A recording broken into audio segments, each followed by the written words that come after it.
La CGIL di Agrigento esprime profonda preoccupazione e indignazione per l'ennesimo grave incidente sul lavoro che si è verificato a Camastra all'interno di un cantiere edile.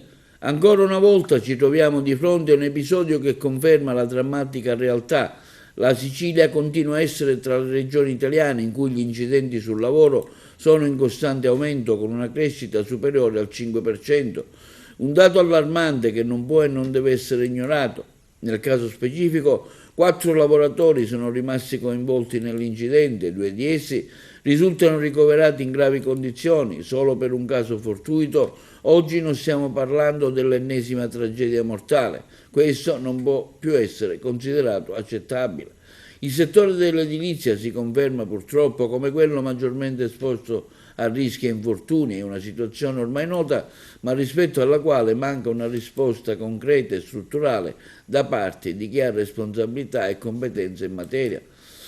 Per la CGIL di Agrigento è vergognoso constatare come, nonostante la gravità del fenomeno, non si stia facendo abbastanza per invertire la tendenza. L'elemento prioritario deve essere la prevenzione, che fino ad oggi è affidata all'Ispettorato del Lavoro, ai tecnici della prevenzione dell'ambiente nei luoghi di lavoro dell'ASP di Agrigento. Tuttavia, entrambi questi organismi soffrono di una cronica carenza di personale che ne limita fortemente l'efficacia. A livello regionale, continua la nota della CGIL di Agrigento, si continua a registrare una preoccupante mancanza di attenzione, mentre si ribadiscono concorsi in diversi assessorati, si trascura quella di rafforzare gli organici dell'Ispettorato del Lavoro.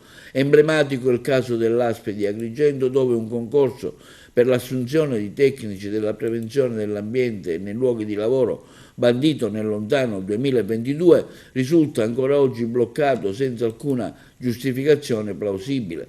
Questa situazione, conclude la nota della CGIL di Agrigento, evidenzia una grave assenza di sensibilità istituzionale verso il tema della sicurezza sul lavoro. Si preferisce rispondere a esigenze frammentarie e contingenti piuttosto che affrontare con decisione e responsabilità una questione strutturale come quella della prevenzione.